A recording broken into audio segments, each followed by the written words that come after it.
the Holy Spirit was like, it's not about your goals, it's about your attitude. You see it as a failure instead of looking back and seeing the progress. And it's not about how far away from the mark you got, it's how far away from the start that you got. It's just I need to change my attitude about this and stop seeing everything as a failure. Welcome back to our conversation about creating from rest. My friend Erin is with me, and we are talking about the last year that we had. We're recording this now in December. It will release in probably the end of January of next year, but it is December. It is only, as my kids keep reminding me, we are in the single digits to Christmas. We are almost there. So it has been, we were just saying before we hit record, it's been such a interesting year. We can't believe it's already been a year. Yeah, I have been so blessed through these conversations and have grown so much through them, and I think, Erin, you have too, and we, I don't even know what to say because it feels like when we, like, suggested doing these, I knew they would be special just because of the topic. Nobody's talking about them, and nobody really approaches things quite like how we were trying to approach the year. And so I knew it was gonna be special just in the fact that I would have somebody else to talk about it and talk through things with it. But I didn't know how special it was gonna be because how much it would grow my relationship with the Lord. By doing these monthly reflections, it would force me to see how God was working in my life and force me. And I think, honestly, Erin, seeing you surrender so much this year, it helped me model that in my own life too. And so I just want to say thank you right off the bat for just being so vulnerable and honest and open about this whole setting everything down for a whole year, this whole Sabbath year for you. And I appreciate it. I appreciate you being willing to do this with me. Well, I wanna thank you because this has been just incredible, and I'm sad that it's December because it means maybe this is kind of the end of our conversations. Maybe not, but it Yeah. I kind of just felt a little grieving coming into our conversation today, knowing that it's the end of something that has been really special, not only between me and the Lord, but between me and you, and just walking this Mm. journey with you has I think, changed everything about this year. Someone to talk through it with and to hold me accountable. And, if we aren't forced to be honest with someone and as well as the Holy Spirit and in our Yeah. relationship with God, but it's different to tell it to a human person and knowing that it's going to maybe change the way they see you and just your support and your continual commitment to the Lord has been so inspiring for me, and, anyway, I think your faithfulness and your grace is a reflection of God's, and it's just been an added layer of God's generosity to me in this year, and I just wanna thank you for that. Mm. Well, thank you. How about we start with maybe just because we didn't really meet in November. So we met at the end of October, just with crazy schedules and whatnot, the holidays coming up. So we really haven't talked about really like the last month and a half. So, where have things kind of been for you this last month and a half? And then maybe where do you see now that we really truly are coming? I know we've touched on this in the last couple of episodes where we're like, what are your thoughts? What are you going to be doing next year?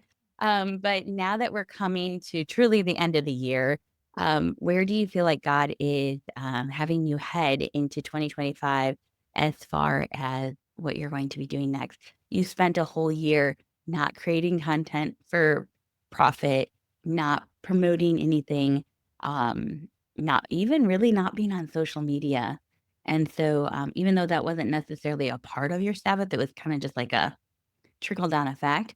And so, I'm just curious to see where you're headed with all that. So, just take us away, give us the insight. I wish I knew. I wish I had like, "Here's the grand plan," but I'll be really honest, I still don't know. Um I know what heart posture I want to have moving forward, and that is um, one in which I'm only doing things if the motivation is correct. If if I'm doing it for selfish motives, if I'm doing it for personal gain. And so I think a lot of that is going to be stepping in slowly and seeing how I react because I don't know. And also, I want to leave room for God to throw in something that I don't know about and not be so scheduled that I don't have time for his plans. You know what I mean? And so there are a lot of plans that are tentatively there, but I'm holding them very loosely. And if they don't happen, it's okay. And that way, when he throws a curveball that I don't know about, because there was so much of this year that I didn't know about and wouldn't have done if I were in my regular routine, that I don't want to cancel that out for next year. I don't want to make my plans at the expense of his plans. So, um, loosely held plans would be bringing back the podcast. I don't know what that will look like. I don't know if it'll be every week. I don't know if it'll be guests. Another loosely held plan is bringing back the weekly devotions once again. When I say loosely, I mean if God is calling me to do something else that week and the devotion doesn't get written or sent, it's okay. Like just saying there's grace here. There's no um box that needs to be checked. There's no teacher that's giving me a grade on whether or not I'm achieving this goal. So if I'm working for the Lord and the Lord has something else for me to do that week, then it's okay that email doesn't get sent. Um, and kind of giving myself that grace to say, I'm I'm not here to um, just finish a list and accomplish a bunch of things. I'm here to do the work that he sets before me. So those are two that I hope will happen, but I'm holding very loosely to, and I don't know what they'll look like. Other than that, I plan on releasing book 4 in the Goldfeather Gardener series at the end of January because it has been done and sitting on my desk for 7 months. And so I'm really ready to share that with the world. It's like, okay, it is time. Book 5 is with the illustrator right now, and she should have those done maybe in March. So possibly a summer release on that one. Hopefully I'll be able to write book 6 sometime at the beginning of this year. And this is another very loosely held one. I'd love for it to come out before the holidays, like November. That's really pushing my illustrator schedule because she needs a full 6 months. So it would be kind of, yeah, it would really be tight. But since I have my devotional coming out with Our Daily Bread in spring of 26, if it doesn't come out like right around those holidays, I'd really have to push it back to the next summer, which is a long time, but it's okay. So those are the general plans. And then I have a fun idea for the summer. It would be a huge amount of work, so I don't even want to say it out loud because it might not happen. But if it does, it's going to be really fun. I have a big plan for the summer, like a big Oh my gosh, collaboration. I'm so like, what is this now? I'll tell you after. Okay, sounds good. I'm sorry, I totally No, jumped in there and that's it. answered. No, that's all. That's all. No. That's all of that. So what about social media? Where are you landing with that? I know the last couple of months you've been like not quite sure if you're I gonna get have no back plan on for us. social media. Okay. I don't know that I'm gonna go back to social media. I don't know. Um, Okay. I don't know. I don't think it is a healthy place for me to be. Okay. Maybe later, but I think I'm still not there yet. Okay. Well, that's a good assessment.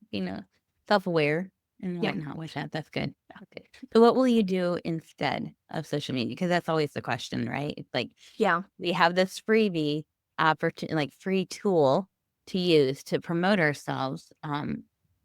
How do we get our message out there and the things we're doing out there if we don't use that tool? What kind of the alternative you think you're going to do? Because you're going to be launching books in the middle of all Yeah. this. So, Yeah.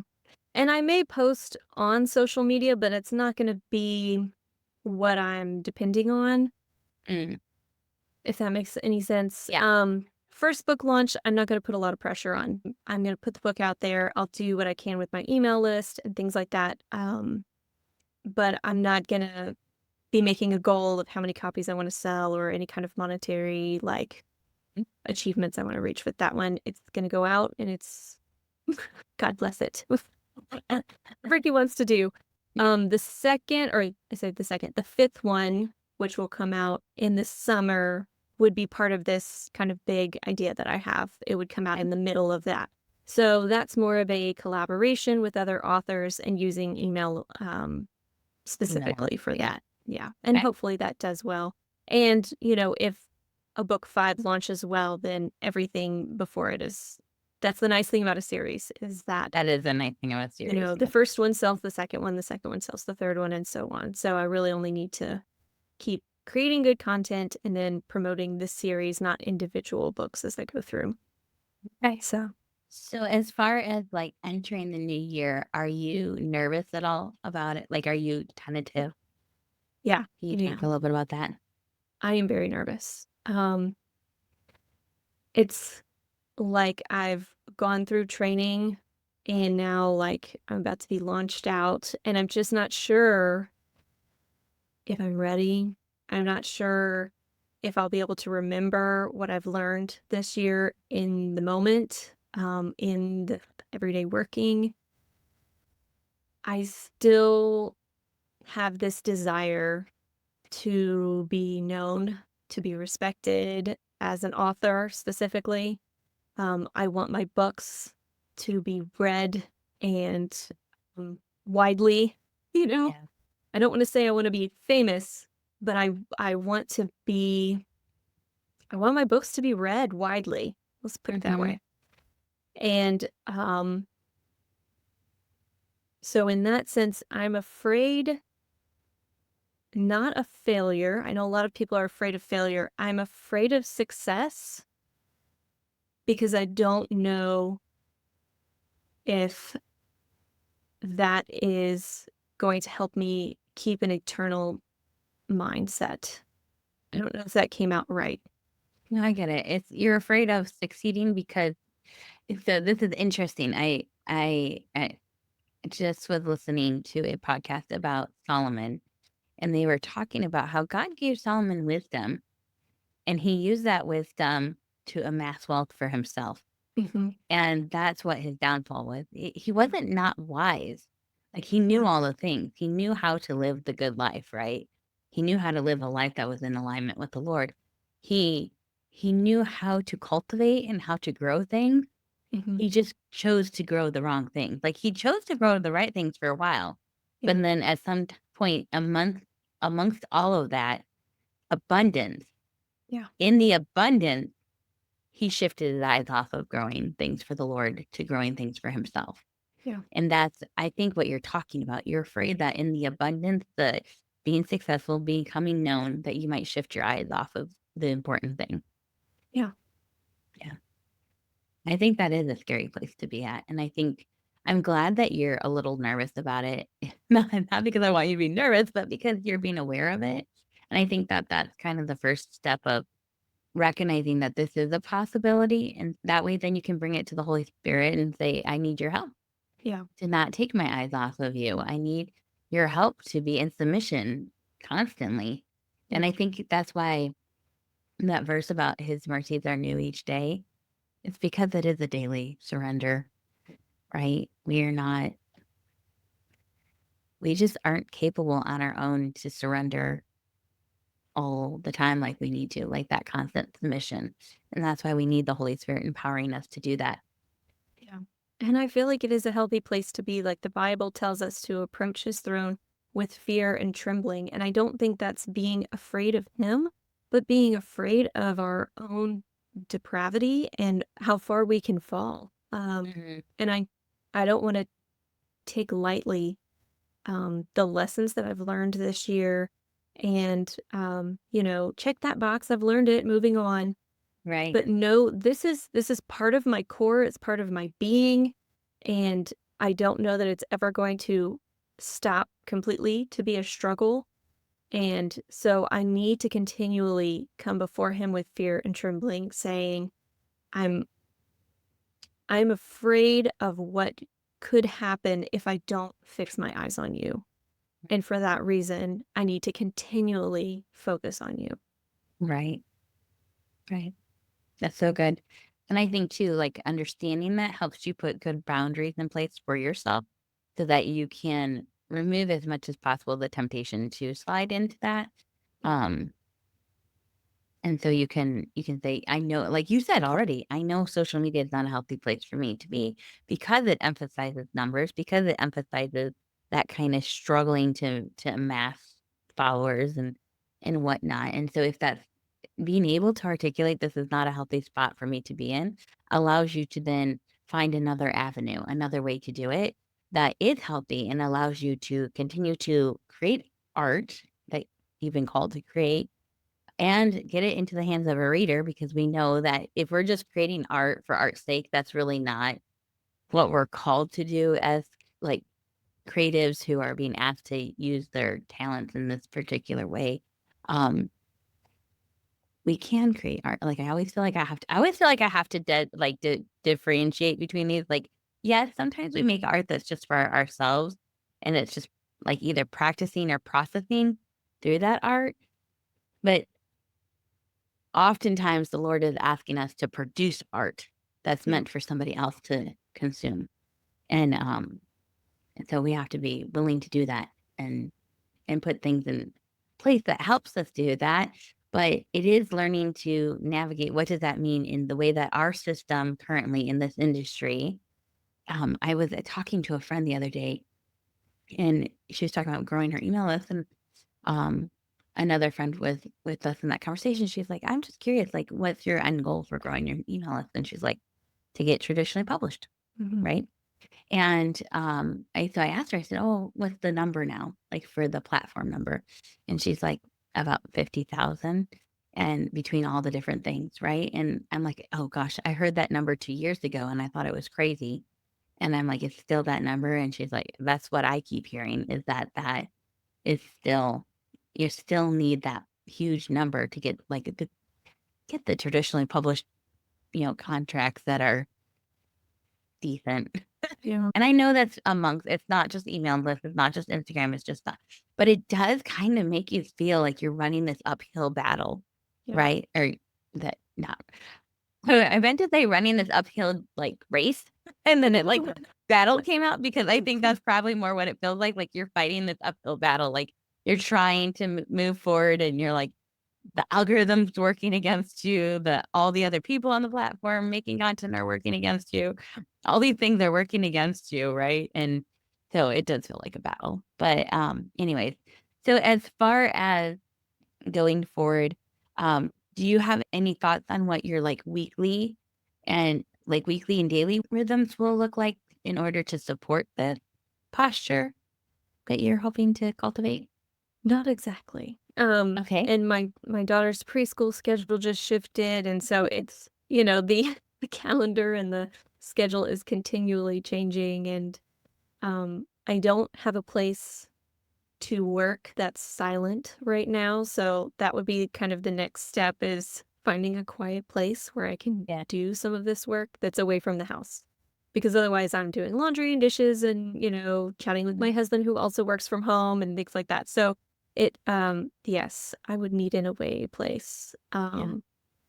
So part of that is just figuring that out, but I know that when the need for that place arises, then it will come with it. Yeah. So Okay. So the new year is only a couple of weeks away. Are you gonna, like, hit the ground running day 1 of January? Well, maybe not day 1 because that's a holiday, but, like, are you gonna hit the the ground kids don't running, go back like, to school till the 6th. So the 6th? Okay, so let's say that's your new year, January 6th. Mhm, Are you gonna hit the mhm. ground running on January 6th? Or are you gonna kinda go slowly into it? Like, what do you think is gonna happen? So beginning of January, I need to fix all of the things that are free. So all my books right now are at cost. Everything is free. It's like, okay, because it was also a no income year. And Yeah. so I need to go change prices in Amazon, change prices in Ingram, um, so my website is all, set up with everything free. So a lot of it will be kind of back end, not fun things that need to just be updated and fixed. Have you Um, looked at your KDP stuff at all this year? so Your I've reports? been looking at it once a month Okay. because only because they're like the way that they do the calculations, once it gets past a month, you have to like order reports. It gets all Yeah. mangled and hard to Yeah. tell. And I like, you know, Yep. to be able to report cleanly. Mhm. And the interesting thing is, apart from book launches, so when you launch a book, there's a huge spike in sales. I mean, it's, like however much. And then there's your kind of regular monthly sales Yeah. that are A usually couple pretty, popping up, yep. Mhm. pretty stable. And so taking out last year's book launch spikes, it's been about the same. Mhm. Like the numbers, the stable monthly numbers have not changed at all. Which is interesting Yeah. because for one, I haven't been promoting it at all, so that's just People finding it. people finding it. Um, but also the price is really low, so it's not like the price being low made lots of people buy it Mhm. extra. So it's kind of interesting. It's like, okay, so if people want the book, the price doesn't really matter. If they want it, they will buy it.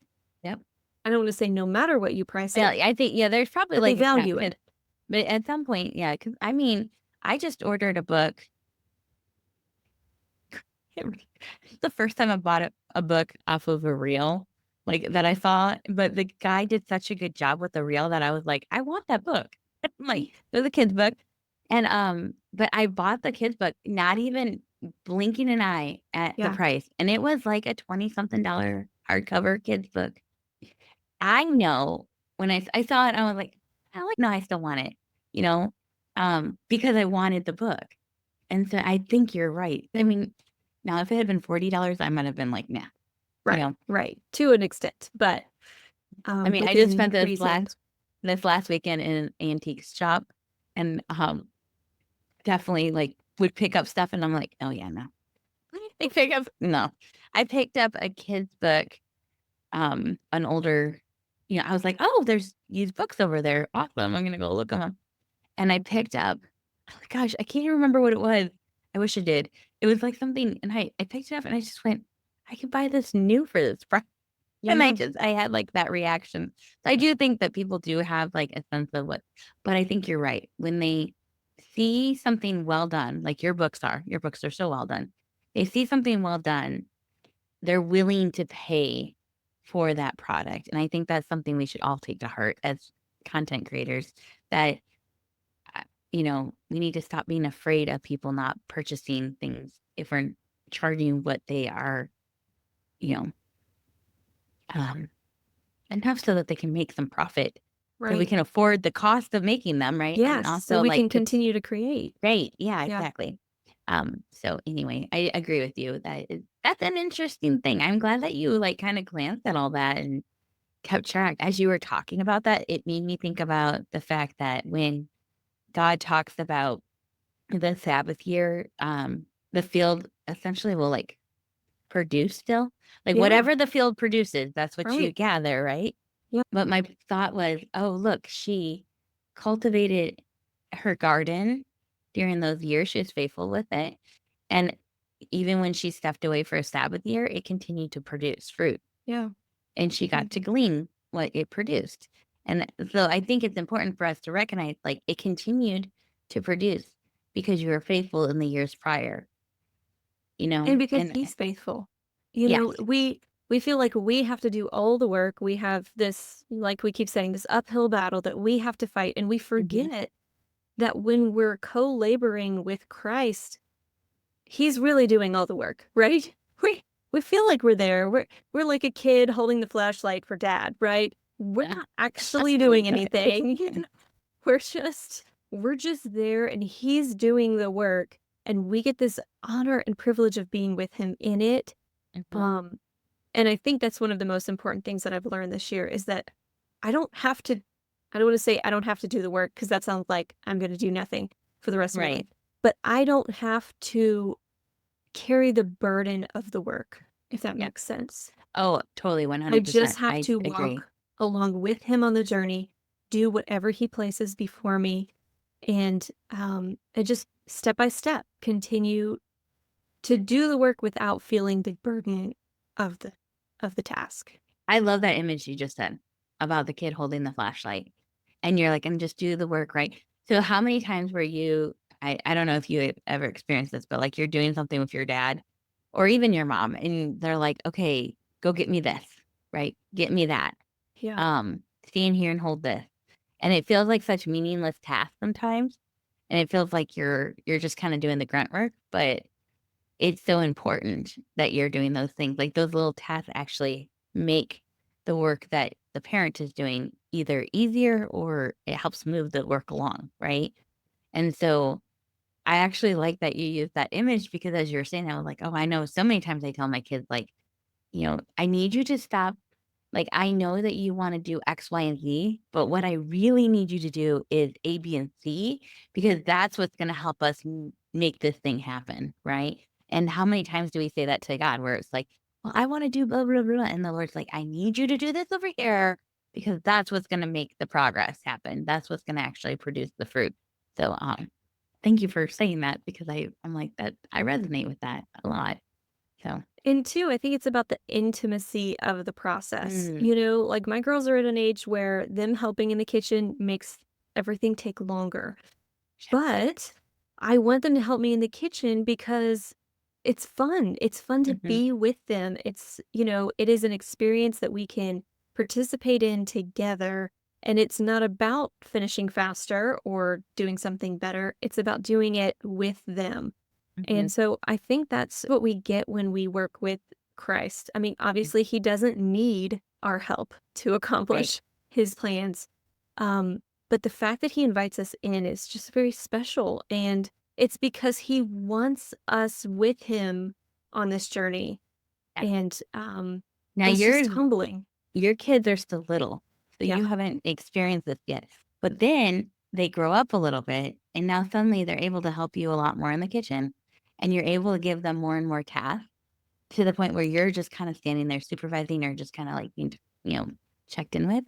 And I experienced that this weekend where um, my daughter baked a cake for my one of my sisters, and my daughter did everything, but she was melting down a couple times because she was so stressed out about, like, making the cake perfect. She wanted it was for a party for my sister, and so she wanted the cake to be really lovely and fabulous and wonderful, and so she kept coming back to me and asking me questions, like, she's like, we don't have this, like, what do I do?"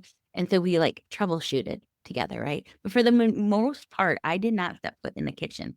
I was just consulting and giving direction, and she was carrying the weight of everything, but then she was starting to, like, really get panicky and stressing about time and stuff, and I had to, like, comfort her and calm her down so that she could keep going, and she kept going, and my sister, when she ate the cake, she's like, "Oh my gosh, this is, like, the best cake I've ever had."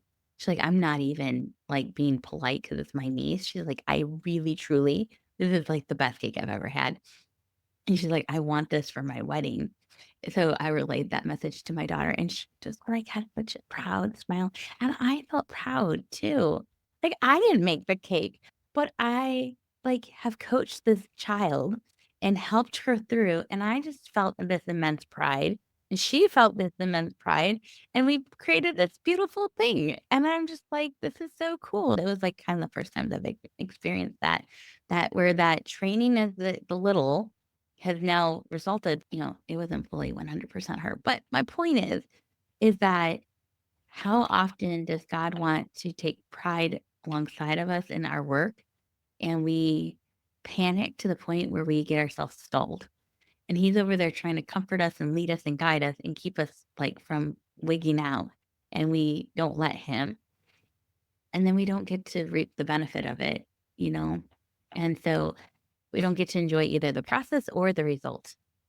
So, anyways, I love that, and I'm glad you brought up that whole, imagery. I think that's true, and I think it's funny sometimes how the Lord just gives us kids to remind us of what He's doing for us, you know? Yeah, absolutely. Absolutely. So as far as going into the year, you mentioned earlier before we jumped on that you have a word for the year. Do you wanna share that? Well, I was gonna say let's do yours because I don't want us to run out of time, Okay, and yeah, I wanna hear about your new year. Maybe in January we'll do our words or something. I don't know. We might have. we'll see. We'll see. Yeah. Okay. So as far as for me, um, I it's so funny because as you were talking, you're like, I'm not gonna overschedule. I'm gonna be open to go where things need to go. And I'm like, oh, I am having the opposite year. Like maybe we will have something to talk about in the new year. Because I feel like the Lord has been really stressing on me that I need to do better with what I've already been given. Not that I can't create new things, and there are plans to create new things in the new year, but that I need to really, really focus in on cultivating rather than creating.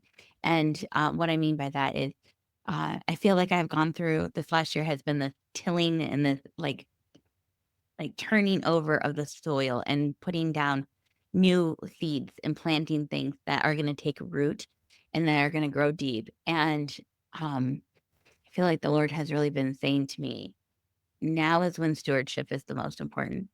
Like you have this garden plot that I have given you, and you can either overwater it or neglect it.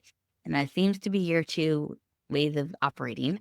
So, like, you get all in or you, like, don't do anything with it.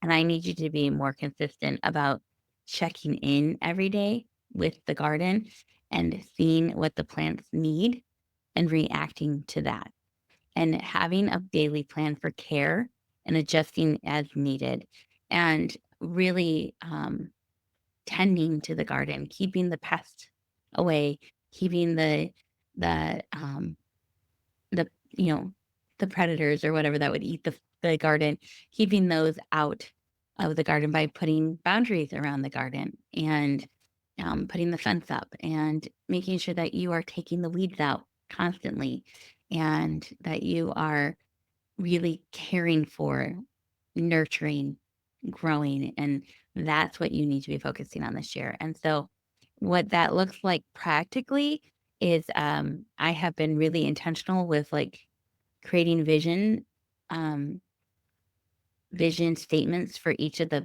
the areas of my life. So I have 2 businesses. One is, a business with my mom that we co-run, and that's like a service-based business. And then I have my personal brand, which is the writing, the authoring of books. And then I have my home management and homeschooling. Those are my areas of responsibility. And found out recently that I wasn't so great with managing some aspects of our finances.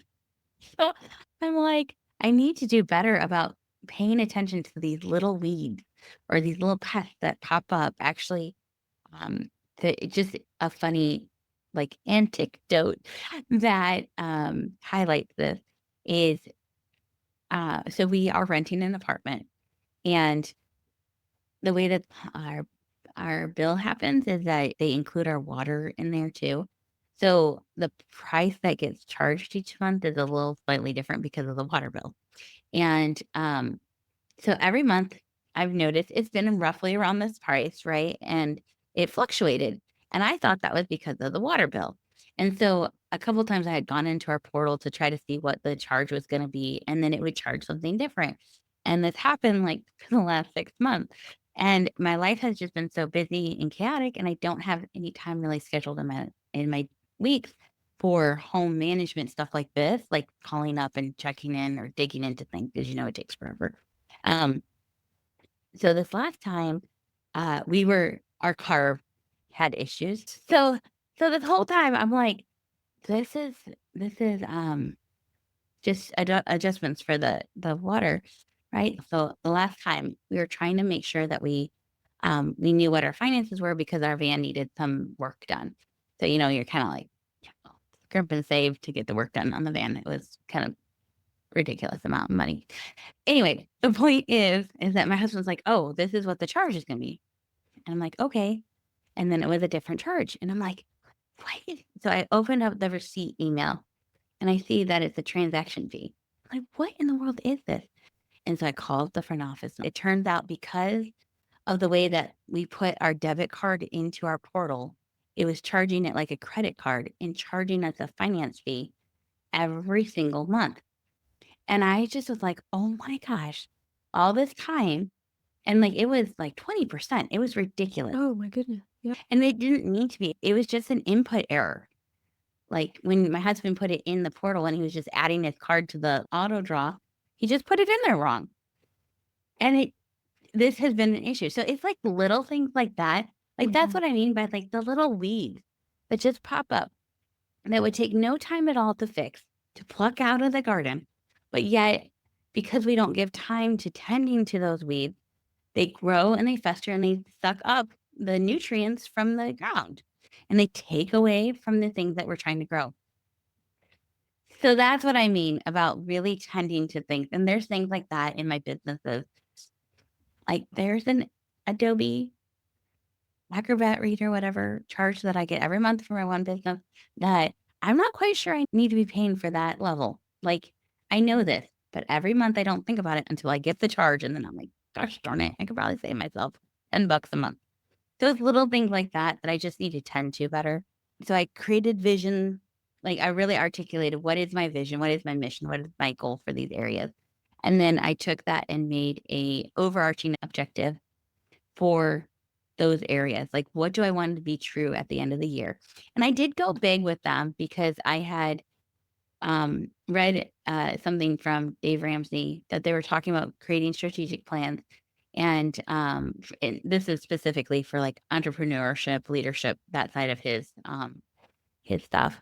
And they were talking about creating a strategic plan. And they talked about how Dave had these big goals at the beginning of his career. And each year he didn't meet those goals. And I thought, okay, that's interesting. But then they pointed out if he hadn't had those goals, would he have gotten as far as he did? And that having those big goals pushes us past the areas of where we would just probably be complacent or content. That in striving for the big goal, we actually surpass what would have been a little goal. And I was thinking that I was going to do little goals before I read that. Because I was like, Rachel, you need to be a little bit more realistic about your goals. You need to be a little bit more like you can actually accomplish these things. You always have these really big goals and then you don't actually execute them. And then you feel like a failure. And in that moment, as I was reading that, the Holy Spirit was like, it's not about your goals, it's about your attitude. You see it as a failure instead of looking back and seeing the progress. This is just a mark that you're trying to hit, and it's not about how far away from the mark you got, it's how far away from the start that you got. And I'm like, "Okay, it's just I need to change my attitude about this and stop seeing everything as a failure if I don't hit exactly the like the perfectionism, right?" So I went ahead and made big goals, and then I broke those big goals down into 5 key, like, um things that I'm gonna be doing. And then I broke those down into what will that look like weekly and daily and monthly and quarterly. And I know that sounds like a lot and it sounds extreme, but I am a checklist girl. My life is very busy. I have very little time and I need not to waste that time with trying to decide what to work on. I need it to be a pre-decision that when I get to that 15 minutes where I have to work on this particular area, like you have 15 minutes to work on the finances. I already want to have a clear vision of what that means to work on the finances. So that is what I did. So now I have what I called focus sheets. And I almost bought this planner that I use every year. And I actually stopped because I'm like, no, my focus sheets are what I'm going to be using through the year. Every day, this is what I need to be doing. And like, I have my Google Calendar that has appointments and stuff like that. But I really want to show up and go through the checklist of what does my garden plot need today? And where can I look for the pest? Where can I look for fixing the fence? How much water do I need to give? How much weeds do I need to pull out? And things like that. So that's really where I'm focusing. I will be releasing a novel in July, and we have some things going on for my business with my mom. Um, and I am contemplating what I have decided is to go into like what each quarter will I be producing. each quarter, what is the focus for that quarter? And so I think it'll be good because it's kind of seasonal. Like you don't plant everything in a garden. Gardens have seasons and you have cold weather vegetables, warm weather vegetables. So I'm kind of trying to look at it that way of, okay, for this quarter, what's the thing that I am harvesting? What's the thing I'm planting? What's the thing I'm tending to? So I hope that was helpful. That's It very makes sense. helpful. So first of all, I love a good garden analogy. Um, Yeah. but I love what you said about setting goals and not being afraid of setting the big goals, and instead of focusing on how close we get to the mark, how far we get from the start. That is yes. Yes, 100 times yes. I love that. Just different perspective of how to look at our goals because and I've heard this and maybe said it to you on one of our other talks, but we typically overestimate what we can do in a year and underestimate what we can do in 5 years. And so I think that's, we set these big goals and they happen over time, but maybe not within the time frame that we had in mind. Yeah. And so we have to just know that it's a process and each step is a step in in progress towards that goal and every step counts. So that's really helpful. And I think what I have learned the most this year is that posture of like, I know we talked about creating from rest, like not striving. And I think for me, it has really been um, just being really in tune with, to use from your book, your Cold Feather Gardener book, the gardener, like being really in tune with the master gardener. Like it's that whole idea of like he has the plan for the garden plot and he's given me this one part to watch over. And I have to really pay attention. I might have a plan for my garden plot, but it better align with the master gardener's plan because otherwise it's not going to be cohesive in the grand scheme of things. And it might not produce what it needs to produce, you know? And so I really I struggled with part of the year feeling like, "Lord, I thought I heard from you," and then all these things happened and this all fell apart, and, um, realizing that I did hear from the Lord, but what I took from that and where I went with it was different than what he was asking me. Like, he did ask me things, I did hear from him, I just didn't keep in step with him. And that's one of the things I wanna take into next year, like, I'm creating these plans, but what really needs to happen is a daily submission of those plans and being like, "All right, if I'm veering, stop me before I get too far." Yeah. So, And he will. yeah, he will. He's I have he's learned not that. stopping us. Yeah. And now I'm trying not to be nervous about that stopping, because if I see it as failure, then that's saying something like I had some way to control it. Right? Yeah. When really it's not my control over the situation at all. It's the mission. It's saying, not my will, but yours be done, even if it makes no sense to me at all. And it's not what I would normally do. Or maybe it's not in a way that's comfortable to me or feels authentic to me. But I think that what I'm learning too is that if I can pull out a little bit and start seeing things through his eyes. I even had a moment, and I don't know if I shared this yet or not, so I'm sorry if I've already shared it, but um, I was talking to my husband about uh, when I was a kid, we would get the newspaper, and I loved reading the editorials. I actually was going to go into journalism because I wanted to do opinion columns. And I was like, I know you have to pay your dues, so you have to be a journalist before you can do the editorial columns. And so I was gonna go into journalism and decided I couldn't stand being a journalist. So, like, it's 2 facts of the matter, right? I needed the creative writing element of it. That's why I like the editorials. I like the opinion pieces because you could bring your own flavor into it. And so, I was telling him about this, and all of a sudden it hit me. The Holy Spirit was like, "Rachel, I've given you your own editorial column. It's called Instagram." And I was like, "Whoa." This desire of my heart way back in the day, this thing that I wanted, like, here's this random thing way back in the day that never came to fruition. It was just like a blimp on the Rachel trying to figure out her career journey. And the Lord was like, "No, I put that there, that seed in your heart." You know that thing where you feel like you always have to say something? Like you have these words to say and these opinions to put out there and these observations to make and these connections to make? I put that in you, and now I have given you a platform for it. Take care of it. Yeah. Show up to it. Like, I need you to do the work. And so that's what I have felt. If I could just stop for a minute and see things through his eyes, I think I would be a lot more surprised by how things are a lot more cohesive than they feel like. Yeah. So that's kind of where I'm at.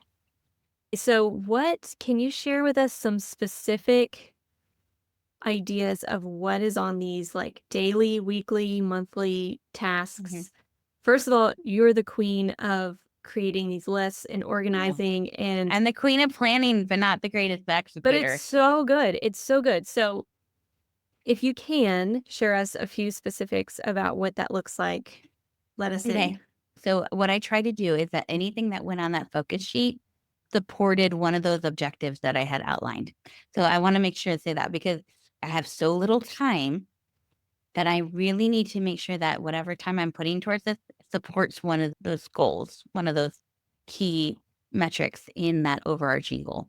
And so there's things like checking my email for 15 minutes a day and responding to emails and clearing out my inbox and making sure things are not slipping by. I had somebody reach out to me recently asking for a coaching call, and I missed the email because I was not in my email inbox. So things like that, right? Like, here's the income generator, and I totally missed it because I'm not tending to the email inbox. Um, Things like posting consistently, having a consistent posting schedule, and actually making the post and posting them. Um, I tend to be more of a I have an inspiration and now I'm going to post something. I always want it to be this very polished, like really impactful thing that I'm putting out there. And instead, I'm trying to be middle ground, not fluffy, ridiculous stuff that's not going to stir my reader, but also not feeling like it needs to be so polished. So, somewhere between those two. A weekly example is actually sending an email out. Um, I haven't enjoyed sending emails to my email list, and so I have just kind of let that go into a black hole. It just has like, I just don't even touch it most of the time, and the last few weeks I've started this already. I've been sending out my weekly email that I told people would be weekly, and it just never has been weekly, and what I really did was sat there and said, "Okay, what would serve my reader best?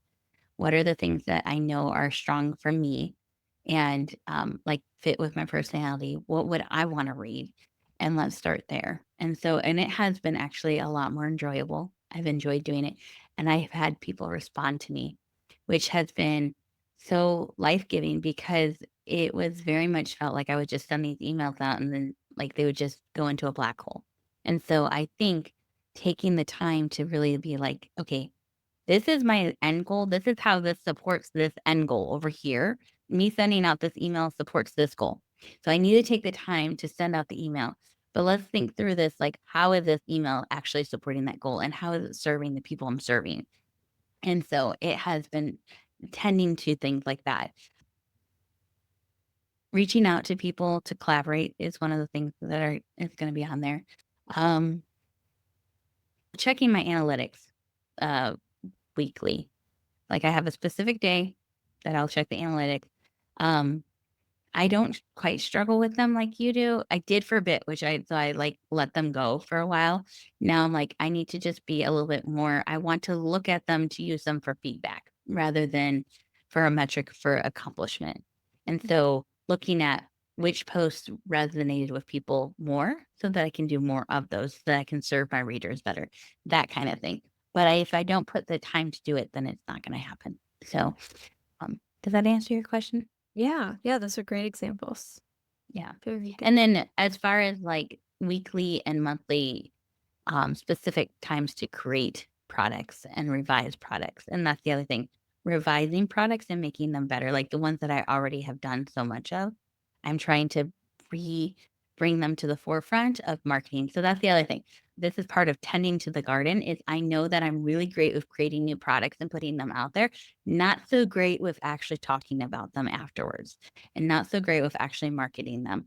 So it's like that has been a big conviction to me. God, like I gave you these things to steward and you're not stewarding them because nobody knows about them. I had friends send me messages this month being like, "Wait," I had a friend reach out to me and she's like, I'm looking for an Advent journal or an Advent book. Do you know of any good resources?" And I'm like, my Advent book?" And I just thought, like, this is not an acquaintance. This is like Yeah. a friend, Yeah. and she didn't know about this, and I'm like, "This book has been out for a year." And I coulda swore up and down I told everybody and their mother about that book, but apparently not because my friend didn't know about it. Yeah. So that's what I wanna do better with those things. So, Okay. So I know you have a word for the year. yes, Do I you do. want to share your word and your verse? Tell us all. So it's actually not a word, it's a phrase, Oh, and good. I like it. the phrase is watch over, and for me, that means to, like, provide proper care to ensure that things thrive. And the verse that I chose is Second Timothy 4:5, and I'll read it out of the CSB version. "As for you, exercise self-control in everything, endure hardship, do the work of an evangelist, fulfill your ministry." I So, love it. yeah, and I kinda already explained why I chose that. It was really fun because I was like, "Is my word cultivate? Is my word steward? Is my word, like, discipline? Like, what is this word?" And then this phrase, I was, um I was reading through Genesis and, in Genesis 2:15, God puts the man into the garden to work it and watch over it. Mm. And I happened to read it in a different version that time because I think it's, uh, put him in the garden to care for, I think is normally how we read it. But that phrase "watch over" popped out and I was like, "Oh, that's my word for the year. That's my phrase for the year." And then, I was, like, trying to find a verse, and I have 1, 2, 3, 4 different verses written down here, and I was like, Can't "Hey, have too many verses. they're just not landing right, like, they just don't feel for." I'm like, "Okay." And I just think it's so funny because, like, it's, like, such a, like, hokey pokey way to do this, but I'm like, I just opened up my Bible and I just start flipping through stuff, and I just happened to flip to this page, and I had this verse highlighted, and I read it, and I was like, "Oh, that's the verse for the year." And I'm like, "God, that's so cool. Thank you for going with my hokey pokiness." Sorry. But if it hadn't been highlighted, I probably wouldn't have, and I think that's the beautiful thing about our relationship with the Lord, our journey in faith. I think we tend to think about it as a straight line, but it's really not. We circle back to things and we go Oh, yeah. deeper every time we circle. And I'm like, I have already hit this verse one time, obviously, because I have it highlighted on a whole page. That's the only verse that's highlighted. And I'm like, but this time I need to put it into practice, kind of like what you're talking about with training versus execution of it all. So, Yeah. all right. What about you? What's your verse for the year? Well, one more thing, and maybe it's just because it's Christmas, but when I hear the words watch over, I think about the shepherds who are watching over their flocks by night. I mean, it's like Hmm. such a iconic part of Yeah. the Christmas story. But I think it's beautiful that they were doing their daily work. They were following the task that they had set out for every day that they would do whenever the angels intercepted and gave them just this holy task of going and finding the Christ child. And so Yes. maybe while you're watching over this year, you'll have that kind of interception moment where you get a task that is unexpected, that isn't on your focus sheets, that Yes. um, just points you to Christ. And because you're being faithful, because you're watching over. If they weren't out in the fields watching over their flocks, doing their job, then they would have missed it. And so I think that's just really, really going to be special for you this year. Excited. Oh, that's a word. That's a word, Erin. I needed to hear that. Thank you. I appreciate that. All right, But so when you tell us said your watch word. over, it Oh, just jumped out. It's like it is so the Christmas story. Anyway. it is. I love that so much. Thank you. Okay, so what's your word for the year? Okay, so I think it's gonna be focus, but I'm not sure. I don't know if Okay. that's the word, but I have the idea. So the verse is 1 Corinthians 4:18, which is so we fix our eyes not on what is seen, but it was unseen, Yeah. because what is unseen is eternal and what is seen is temporary. And So I think instead of focusing on these numbers, these accolades, these accomplishments, these boxes checked, I need to be focusing on what the eternal value is of what I'm doing. Um, and so that kind of has two parts. The first part is doing things for God's glory. Mm, And the second part is finding my reward in his pleasure. mhm, And so if I can kind of hold those two things, that's my focusing on him and his glory and his pleasure in me this year. Part of the kind of what I think illustrates that for me as an achiever is um, I have given birth 3 times, and all three were all natural. And I would mhm, love to be like, "Oh, that's because it's so wonderful for your baby to not have the drugs or whatever." Like, there's lots of good reasons to choose it. But I'll be really honest, the reason that I wanted to go all natural is that I'm a controller, and I mhm. don't like to be out of control of my body or my mind or Yep, anything like that. There are a lot of things I don't do because I want to remain in control. yep, And the idea of, like, not being able to feel what was happening or know when to push, like, relying on somebody else to tell me those things, just I did not wanna go down that road. I wanted to be in control. yeah, So we would did, like, the Lamaze classes and everything to prepare, and, what they kept saying in Lamaze was that it's all about focus. It's not mhm, about pain mitigation, it is about focus. You have to stay focused on something outside of the pain, um, so that you can get through it. And of course, that all sounds good when you're in a Lamaze class before you're in labor.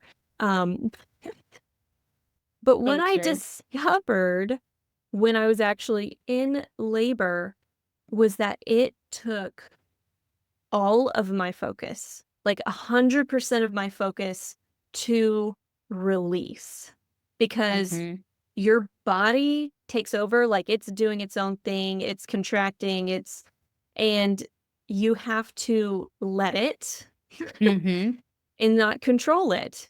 So what mhm, I thought was a step to, I'll be in control was actually a step to like now I have to like moment by moment, breath by breath, force myself to stop clenching, relax, mhm, stopping, release. Like mhm, let it happen, let it go, let the wave of pain go. It took all of my energy and all of my focus to release that control. And so I think this year has taken a lot of energy and focus to release the control. I feel like that's what God has really been teaching me. And now maybe I can move forward with this focus. Like maybe I've honed it enough that I can use it moving mhm. forward. But we'll just see. Only time will tell. When you were saying that, I thought about the fact that you really have to relax into the way that God's designed the body to work, right? He's Yeah. designed it to happen a certain way. Um, and you have to really trust in that Yeah. process. Like you have to trust that the intentional design of the creator, the one who holds all things together, is good.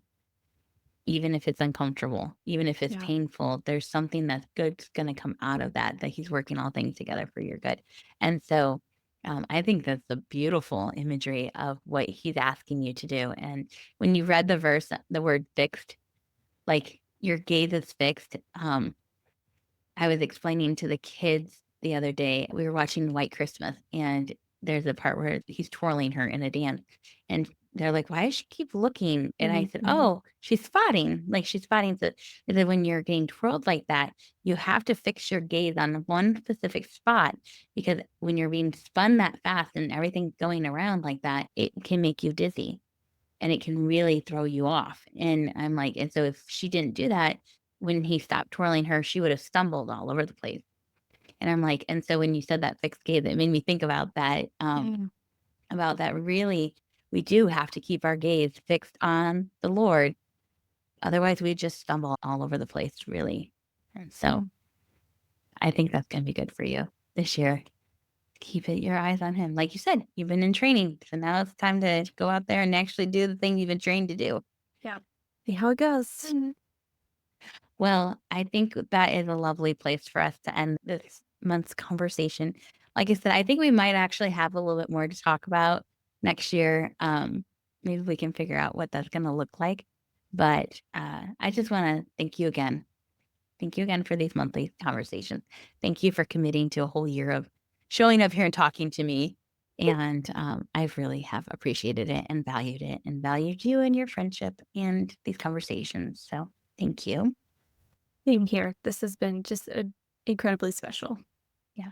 And I also I just wanna say to anybody who is going to listen to these episodes, I really pray that God is able to use the conversations that Erin and I have had to just bring to light things that he's doing in your own life, ways that he's working in your heart, ways that he's asking you to surrender and let go.